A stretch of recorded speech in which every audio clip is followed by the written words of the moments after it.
Ya ini yang paling dikhawatirkan kan, karena di Januari sampai Maret, contohnya China itu indeks manufakturnya masih di atas 50, artinya mereka ekspansi. Jadi kita berharap sebenarnya dari pemulihan ekonomi Tiongkok ya di 3-4 bulan pertama ini.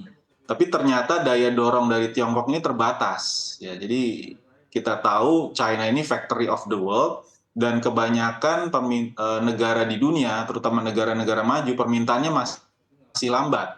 Ya, ini tentunya akan berpengaruh ke Indonesia dalam hal misalnya ekspor kita terkait dengan komoditas ya. Jadi kebanyakan komoditas kita itu juga kita ekspor ke China dan sejauh ini China masih melakukan tanda kutip dumping ya produk-produk manufakturnya ke banyak negara di dunia. Itu kenapa juga tadi bicara soal inflasi, inflasi agak menurun karena memang harga produk-produk manufaktur itu tanda kutip tadi didumping ya oleh China. Nah, kita berharap China ini mulai pulih dan ini sudah ada sinyalnya kelihatan dari stimulus moneter yang mereka lakukan ya. Baru-baru ini mereka menurunkan suku bunga, lalu juga menurunkan giro wajib minimum untuk perbankan di sana.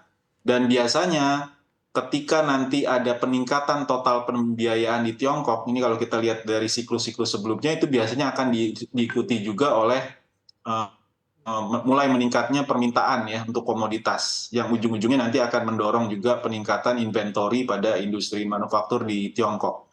Nah ini sebenarnya siklus ini kita harapkan terjadi lagi, biasanya akan ada jeda sekitar 10-12 bulan, mudah-mudahan akhir tahun ini permintaan terhadap komoditas juga mulai meningkat ya, karena memang untuk Indonesia ini tidak lepas Mbak Sinta, ekonominya siklusnya ini masih sangat tergantung pada siklus komoditas maupun juga tadi ya pergerakan di sektor domestik. Baik, terima kasih Pak David untuk penjelasannya. Saya ingin ke Pak Gana. Pak Gana, kalau kita lihat ya, ini kan China sendiri terkontraksi begitu ya. Nah, artinya kemudian nanti akan ada penurunan permintaan. Sementara tadi juga disampaikan bahwa untuk permintaan domestik sebetulnya untuk saat ini akan tetap terjaga. Jika akhirnya nanti dalam semester 2 akan ada penurunan permintaan dari China, apakah nanti permintaan di domestik juga dapat bisa mengcover? Artinya apa yang kurang atau permintaan yang seharusnya diambil oleh China? Sebetulnya kalau kita melihat tren permintaan dari Tiongkok sendiri sebetulnya cenderung tidak banyak perubahan yang signifikan kami lihat ya sejak dia membuka kembali arus perekonomian mereka setelah mereka menutup diri untuk pemulihan dalam aspek pandemi mereka, sebetulnya kurang lebih akan landai-landai saja sih. Tapi kekhawatiran kami tidak sedalam itu terkait dengan apa yang terjadi di Tiongkok. Karena kami percaya sebetulnya tadi sudah Mas David sampaikan juga sebetulnya akan ada efek yang cukup menarik dan efek musiman di akhir tahun, kayak tahun politik itu pun nanti mungkin akan membantu juga sebagai tanda petik pengganti ya, pengganti permintaan yang selamanya mungkin diminta oleh pasar-pasar lain.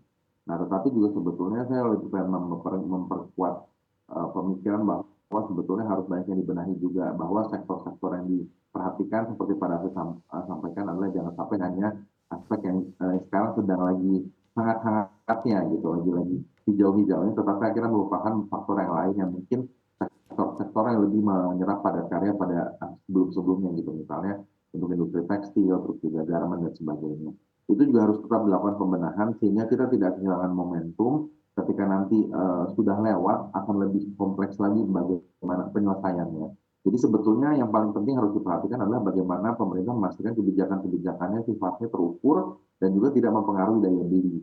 Karena kalau misalnya daya beli yang sekarang sedang dijaga baik-baik ini akhirnya terganggu, maka sudah pasti rentetan dampak turunannya akan tidak cukup baik untuk sektor dunia usaha. Jadi kami berharap sekali pemerintah melakukan kebijaksanaan yang begitu terukur dalam penerapan-penerapan regulasi yang dapat mempengaruhi daya beli pasar domestik sehingga kekhawatiran tadi misalnya ketika ada kontraksi dari sisi pasar luar, misalnya Tiongkok sebagai mitra dagang terbesar kita, itu bisa teratasi dan tidak terlalu memberikan dampak signifikan buat para pelaku usaha. Begitu sih pandangan saya. Baik, terima kasih Pak Anggana. Tapi Pak, kalau berbicara mengenai tadi negara-negara begitu ya yang mengalami kontraksi, sebetulnya permintaan-permintaan misalnya sebut saja dari Eropa, dari China, dari Jepang, mungkin dari Amerika juga saat ini tuh seperti apa ya Pak kondisinya?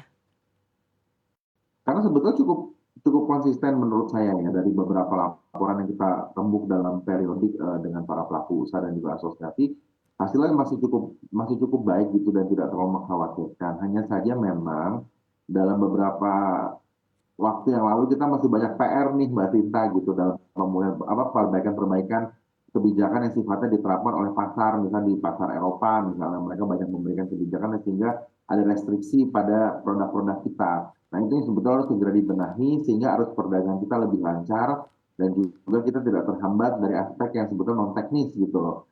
Jadi kita juga bisa segera memaksimalkan potensi dalam negeri kita dan juga ada beberapa peraturan seperti PP 28 yang menjadi salah satu problem juga di sisinya kita yang mendorong juga tadi seperti aspek bahan baku dan juga importasi beberapa bahan penting untuk dapat melakukan proses produksi para pelaku usaha. So far sebetulnya masih terkendali dan kita optimis sebetulnya sampai semester akhir tahun ini pun kita masih berharap kita masih dalam bentuk yang baik, we are in a good shape lah kurang lebih seperti itu.